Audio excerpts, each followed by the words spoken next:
Excelência, a Constituição estabelece ali em seu artigo 37 os requisitos para que o servidor adquira estabilidade no serviço público.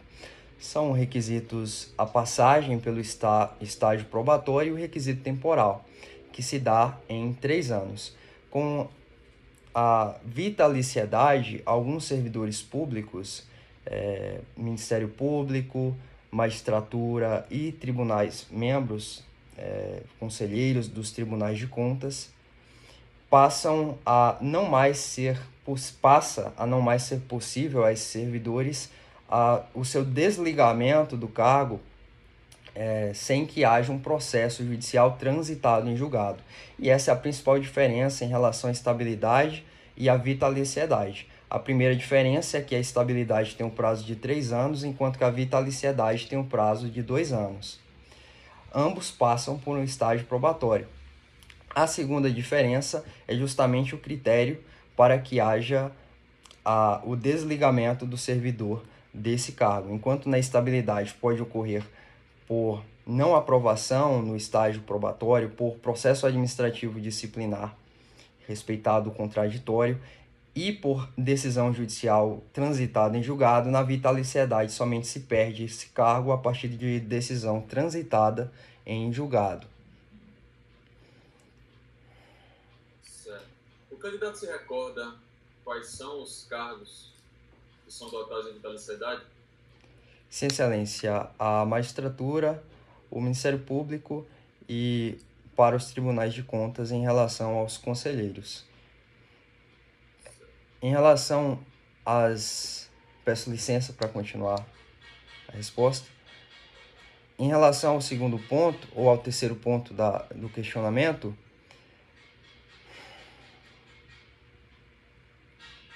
quando dá aferição de desempenho, durante o estágio probatório, a Constituição estabelece ali algumas qualidades ou requisitos para que esse servidor seja aprovado.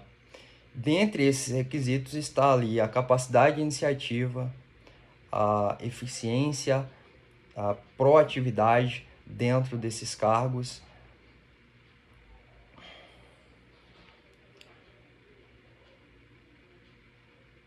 Excelência é o que eu me recordo. Certo. Obrigado, candidato. Cara, foi a primeira pessoa. Eu fiz essa pergunta para outras 2 pessoas. Eu fiz de propósito isso. Porque eu queria saber se alguém ia se lembrar do conselheiro do Tribunal de Contas, que ninguém estava se lembrando.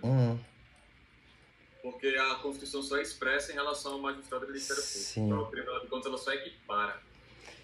E me parece que não me recordo agora se é o STF ou o STJ que traz expressamente em algum julgado essa referência.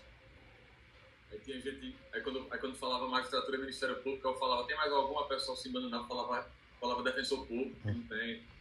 Quanto tempo restou aí? Bastante tempo, falasse uns 3 minutos só. Certo. Tranquilo. Eu gostei da forma que... Eu esqueci de comentar isso. Eu gostei da forma que você teve algum momento na outra questão que... Acho que foi a pergunta referente à legislação... Não, foi a pergunta referente ao ADCT, que você não lembrava.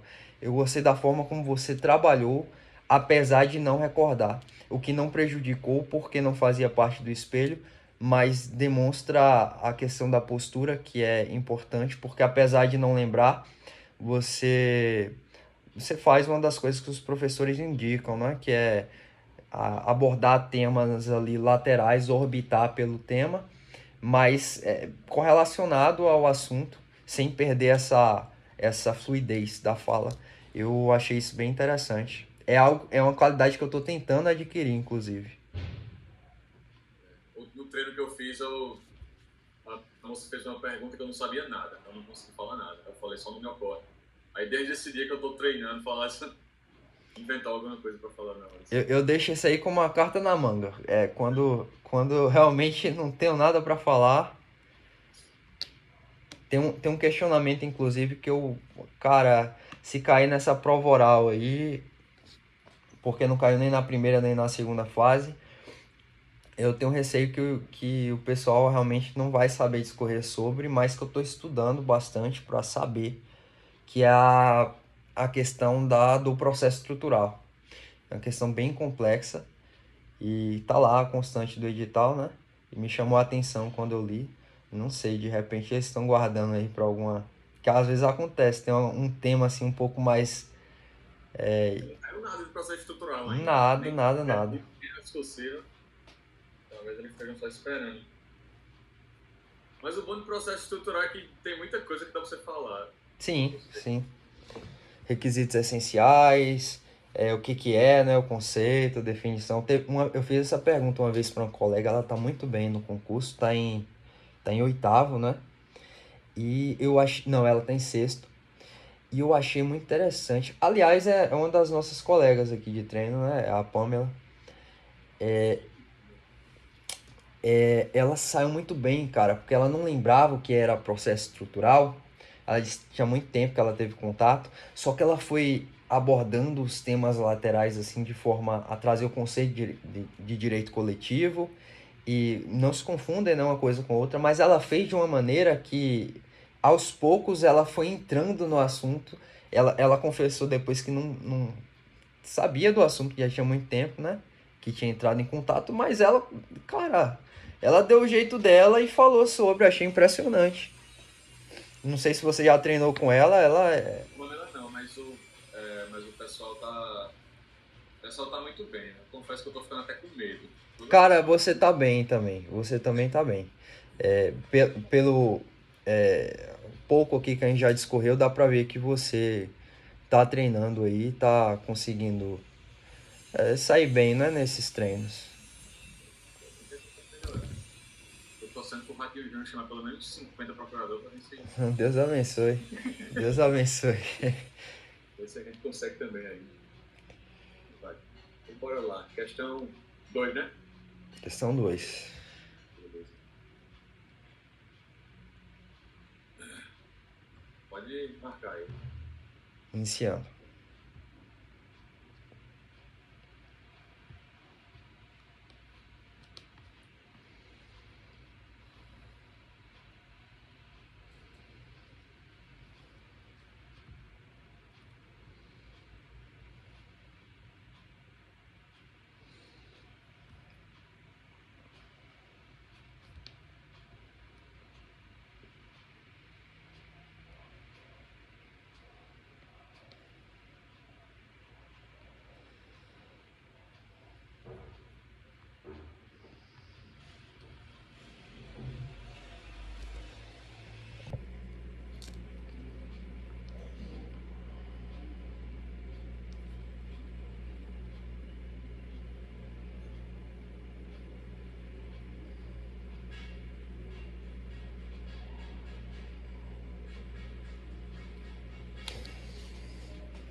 Excelência, a Constituição traz essa questão da seletividade a partir do artigo 145 ao Tratado da Ordem Tributária e diferencia o regime jurídico do ICMS e do IPI, sendo que o ICMS, Imposto Estadual, tem a sua seletividade facultativa.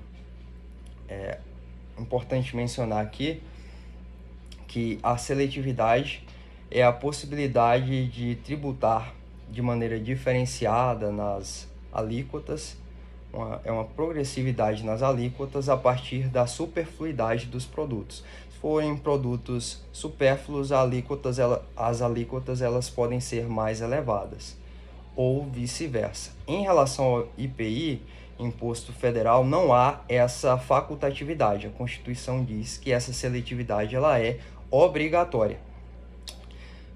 Dito isto, há uma diferença significativa colocada, melhor dizendo, essa diferença significativa entre a seletividade. O Supremo Tribunal Federal decidiu, e aqui eu respondo o item 2, que uma vez optado, que eu destaco a discricionariedade, a seletividade pelo ICMS em determinado estado federado, esses produtos que foram colocados dentro desse regime da seletividade não podem, sendo não supérfluos terem as alíquotas majoradas a ponto de serem maiores do que aqueles produtos não supérfluos. É dizer, uma vez adotada a seletividade, há de se respeitar o regime inerente a essa modalidade, a esse instituto. Além disso, o Código Tributário Nacional foi alterado recentemente para garantir que produtos essenciais, como a gasolina, os combustíveis em geral, sejam tratados dessa maneira como produtos essenciais e, portanto, quando da seletividade, aqui houve uma adequação legislativa a essa decisão do STF, quando adotada a seletividade em relação a esses produtos, as alíquotas deverão ser menores, em função da sua não superfluidade e da sua essencialidade.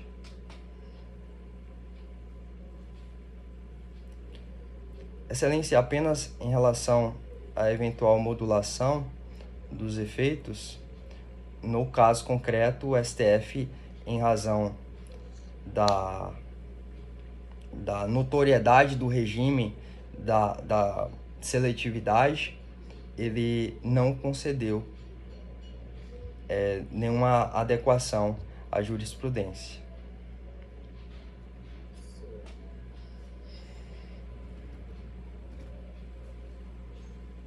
É isso. Sem mais perguntas. Foi exatamente o que eu precisava. Falou da diferenciação das alíquotas, seletividade, falou do entendimento recente, que fala sobre a energia elétrica. A modulação de efeitos não está no espelho. É isso. Deu uma patinada aqui nesse conceito de seletividade, né? É porque assim confunde muito, né?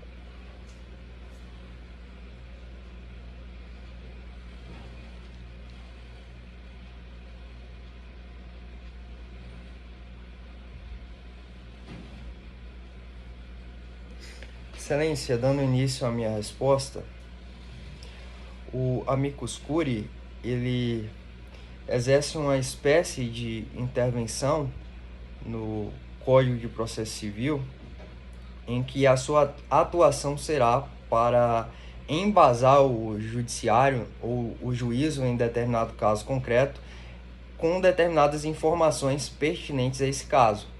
Podem ser pessoas físicas ou jurídicas. Esse é o papel principal do amicus curiae, visto que ele não é considerado uma parte no processo. Aqui, acredito já ter respondido o ponto 2. Qualquer pessoa física ou jurídica pode exercer essa função de amicus curiae, desde que haja pertinência temática e possa contribuir ali com o caso concreto. Até porque, já respondendo o ponto 3, o ingresso do amicus curiae no processo, ele vai da discricionariedade do juiz, ele não tem esse direito subjetivo de integrar o processo.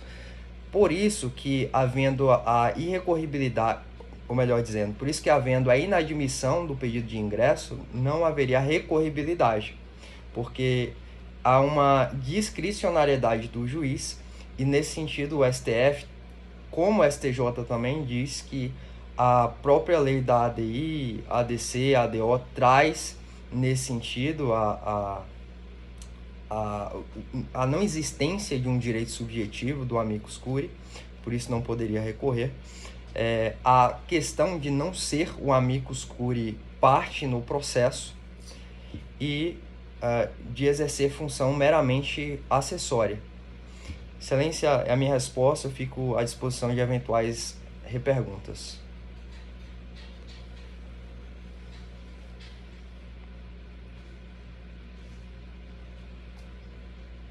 Em relação ao questionamento 3, candidato, eu não me recordo de você ter visitado os argumentos que fundamentaram a decisão do STF pela irrecorribilidade tanto da aceitação quanto da recusa do amicus curiae. Bom,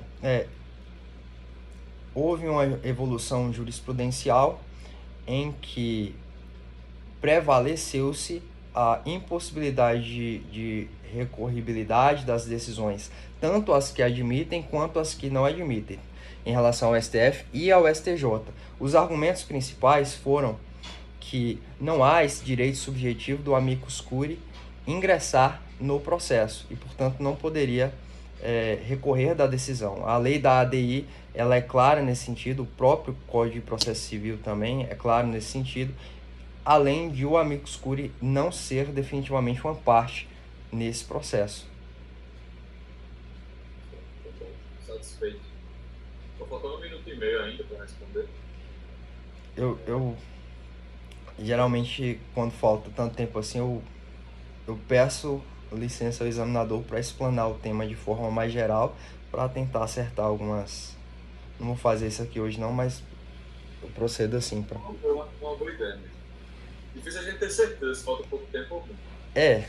Eu realmente espero que no dia a gente tenha uma base, um cronômetro, alguma coisa. Eu acho que a única coisa que ficou faltando falar é que o STF entende que mesmo que o amicus curiae seja indeferido, o STF ainda pode utilizar, o tribunal ainda pode se utilizar dos argumentos que ele trouxe para julgar. Então ele não fica com a oitiva prejudicada, por isso que não tem que recorrer. Então não haveria base para recorrer à decisão, já que ele seria ouvido de qualquer forma. Entendi. Mas é isso. Seguindo então. Tá falando bem, cara. A maioria do pessoal que eu treinei tá muito... Não sei se é nervoso, o pessoal costuma ficar muito rodando a cadeira, pegando cabelo, essas coisas. Eu tava assim nos primeiros treinos, aí eu fui treinando, fui me esforçando, prestando mais atenção, mas tu já tá indo muito bem, a gente já tá praticando já há um tempo. Cara, eu tava muito ruim quando eu comecei, muito ruim mesmo. Só que o que acontece? Eu comecei a treinar, a prova foi dia 2, não é isso? Sim. Aí eu fui fazer Aracaju no outro domingo. Quando foi segunda-feira eu já comecei a treinar. Já, independente de resultado, já comecei a movimentar com os colegas e treino também todos os dias. Eu coloco aqui o celular me filmando e